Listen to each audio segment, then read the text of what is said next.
Udah guys? Okay, come on, Vivi. Oke, Assalamualaikum warahmatullahi wabarakatuh. Hello everyone, we are from group 3. We would like to explain our material about translation shift and legal translation. But firstly, let us introduce ourselves.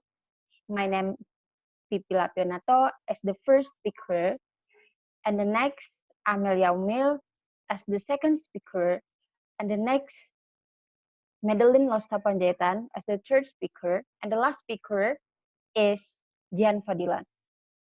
Okay, uh, translation shift. Before we going to our material, let me explain about of the translation. According to the Catford, translation is the replacement of textual material in one language, such as many people say that SL, by equivalent textual material in another language, or TL. Next, translation shift. Translation shift, according to the Catford also, in his book, A Linguistic Theory of the Translation, he explained about the concept of the translation shift. He states that shift, he said or he meant, is the process of formal correspondence in the process of going from the SL to the TL. It means that uh, translation shift is a changing from SL to the TL. So it's come from to be the sentence have a changing. Okay, next. And translation shift have have the level shift and also the category shift. In the category shift, there are four types. There are four parts of the category shift, such as like structure shift, class shift, unit shift, and also intra-system shift. Next, level shift. Level shift is SL items at one linguistic level has a TL translation equivalence at the different levels, according to the Catford also. I mean, like the example of the Catford, the explanation of the Catford. Maybe it is have the different have the different levels. It means that from the SL to the TL. For example, we also put the example on the PPT. For the first example is SL. It's come from the SL. I'm working hard. But in the TL, the translation is saya sedang bekerja keras. It's also according to the Marguno. The next example from the SL, I have worked hard. In the TL, the translation is saya sudah bekerja keras. It's also according to the Marguno. The next one is category shift. Have I said before? As I said before, category shift have four parts. But firstly, I would like to explain about what is the category shift. Category shift are departures from the formal correspondence in translation. So, what is a formal correspondence? A formal correspondence is any target language or TL category which may be set to the set to the set to occupy as nearly as possible the same place in the economy of the target language or the TL as the given source language SL or category occupies in the source language or SL. So, as the category shift have is divided into four, and they are structure shift, class shift, unit, and also intra-system shift. I would like to explain a part of the category shift. The first one is the structure shift. Structure shift is an arrangement of elements such as like subject, predicator, object, complement, and also adjective, and also according to the Capford. Structure shift is indicated by a situation. So it is come from the situation when there are have two language which have the different element of structures. Besides, the source language and target language should have the formal correspondence. So that I mean in this part is indicated by a situation. So the sentence come from the situation when have the two language which have the different elements. So if you find the two language in the two language and related to the situation and have the different element of the structures it beside the source language and target language, and so have formal correspondence. And I will give the example. For the first one is it's come from the SL. I wash myself. You can see in our PPT there are a subject, verb, and also myself to be object. For the TL, there are for the TL, the translation is saya mandi. It just have subject and predicate. The next one is SL. The book is on the table. And the TL, buku, and the TL, the translation is buku itu ada di atas meja. Okay, for the next explanation, it will explained by Yaumil Akmalia.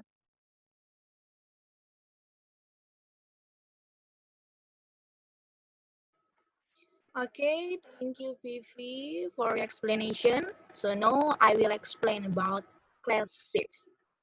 Okay, class shift is a shift that occurs when the translation equivalent SL member of a different class from the original item. It means that SL has different class TL. This according to keyword. For example, first mereka bekerja dengan lambat. So they are working slowly. And then, for example of SL, mereka melawan teroris dengan gigi. So TL, they opposite the terrorist resolutely. No, I will explain about unit or rank shift infographic style. Okay, shift of rank that overall correspondence which the translation with a unit one rank in the SL is unit at different rank in the TL. So there is two SL. Your shortest is Jonathan Lagi. This is according to Margono. For example, the second is SL. There is an exhibition. The SL is pertunjukan. According to Margono,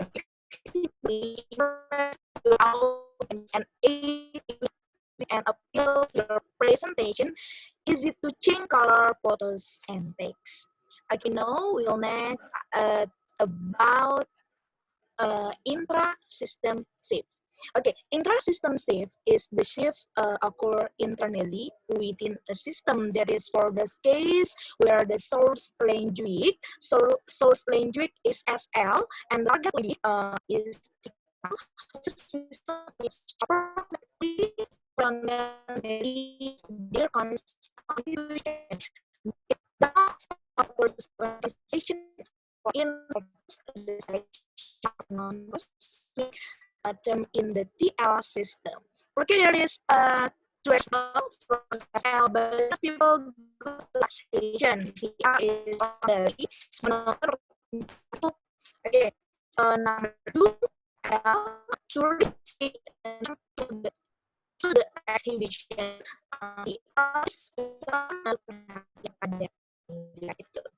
Okay, now next about legal translation. Okay, medical sometimes.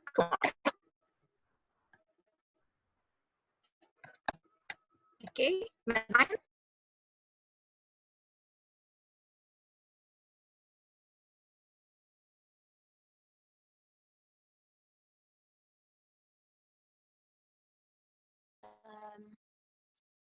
Um, uh, okay, I would like to explain about legal translation.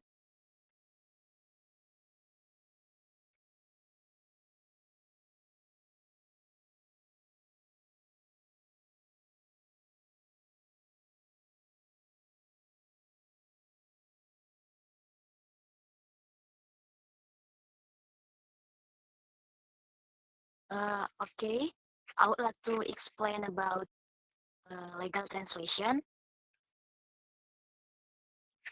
Legal translation is a type of specialist or technical translation, a translational activity that involves language often related to law and legal process.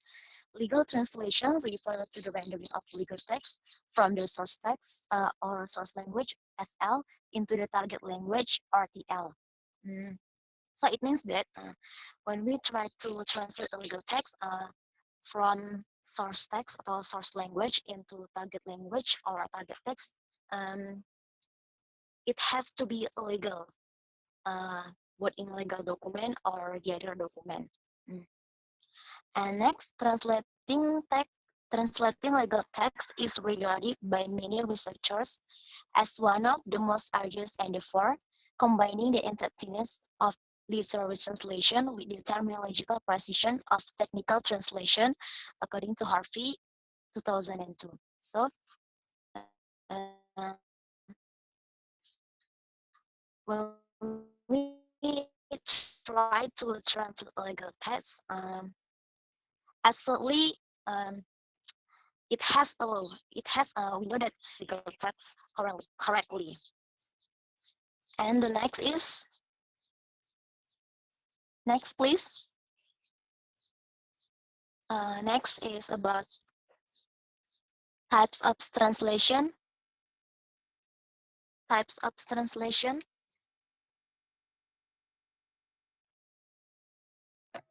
Yes, about types of legal translation.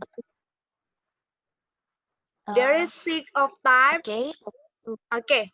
So there are of types of legal translation. First, translation of contract agreements, such as sales contract, labor agreement, license arrangement. So, and the second is translation of legislation act of governmental authorities.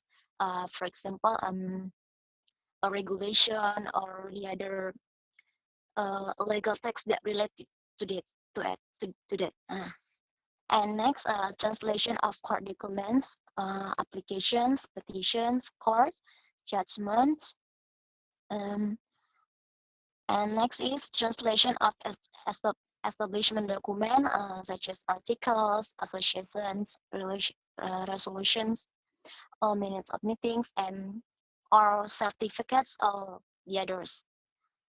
And translation of local legislation acts, such as translation of regulations, provision. And next, translation of all types of auxiliary documents, power attorney, certificates, license and permits, or the other legislation of documents. The next slide, please.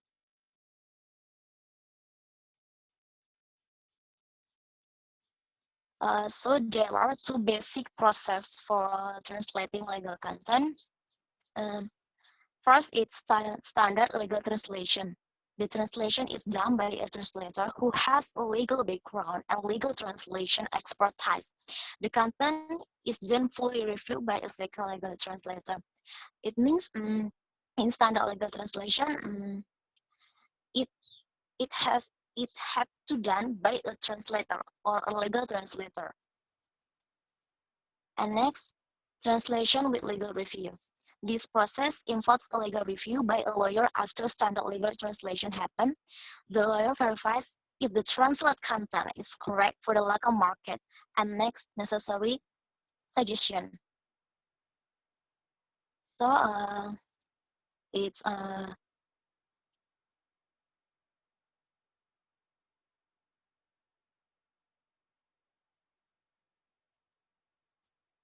Okay, come on.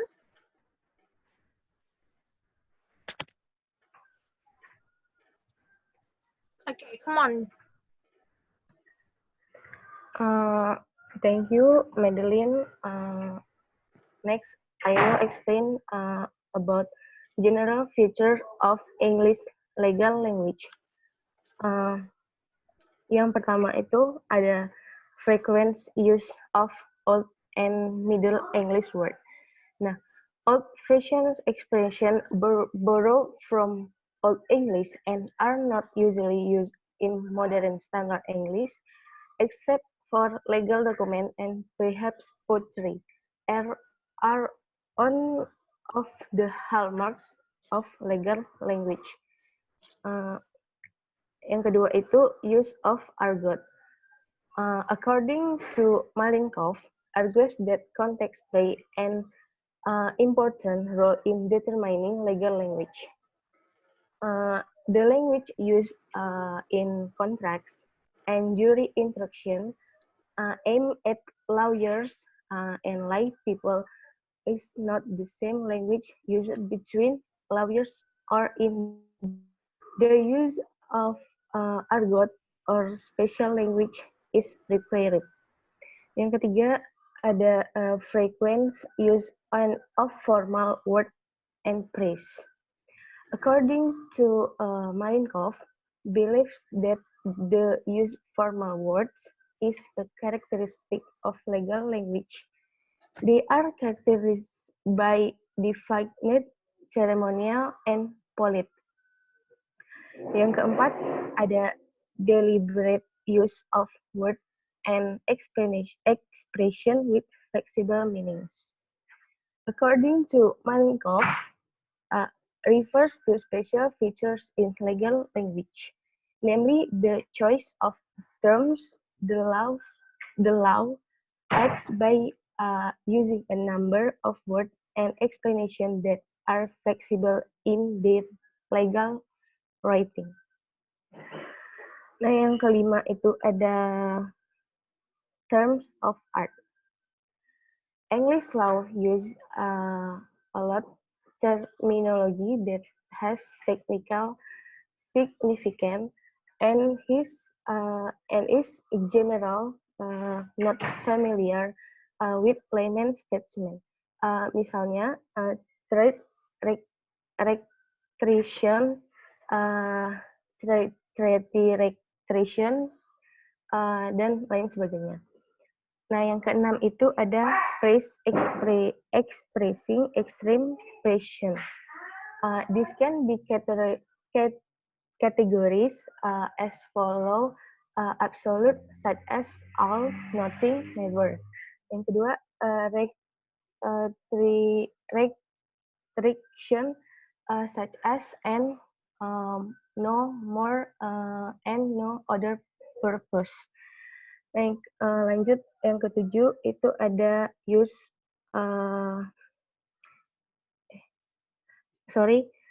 everyday English word that when used in law have different meanings from the everyday usage. Everyday words in English which if used in law have different meanings from everyday use. For example, the term conformity is commonly used to mean in legal English, contracts, and means and action. Lanjut, yang ke-8 itu ada use of doublets and triplets. Use twist and trace. There is a strong tendency in English law to compose two or three words to convey what is usually a single concept of law. This example includes will and inherence, stop it and hate it. Uh, Contraction like must be treated with caution because sometimes the word used mean for practical purpose exactly the same thing. Okay, next slide.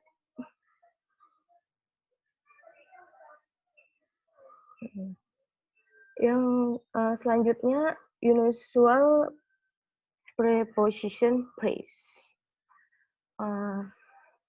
Unusual preposition phrase, according Van Dijk, report high frequency as in American legal English and finds an intensive match of if, not, here, and anything. Okay, next ada lack of punctuation. Uh, One of the most unusual aspects of drafting the old law in the lack of uh, punctuation. This is due to widespread belief among lawyers and judges that uh, punctuation it's not important. Selanjutnya ada use of unfamiliar pronoun. Use unusual pronouns, for example, some may say, dan lain sebagainya. The use of such pronouns in legal text is very interesting because often these pronouns do not replace the nouns, which they are overall purpose of the pronouns, but are used as addition. Addition. This tendency is to help find accurate information. Okay. Next.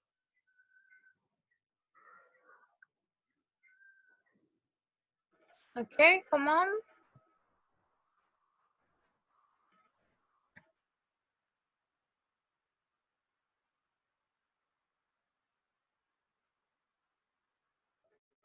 No? Have you finished, Jihan, to explain your material?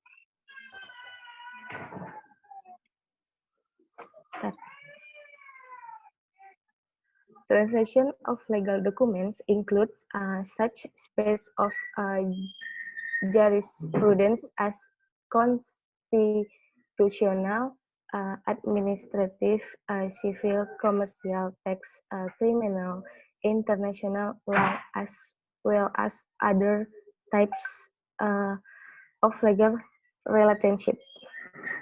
One, legal translation poses special requirements for the use of language and style. Correct use of style ensures present in formulation. Yang kedua, high quality translation of legal documents involves not only the necessary amount of legal expertise, but also excellent command of specific legal language. Next. Okay. Come on. Conclusion. No. Okay. Have you finished?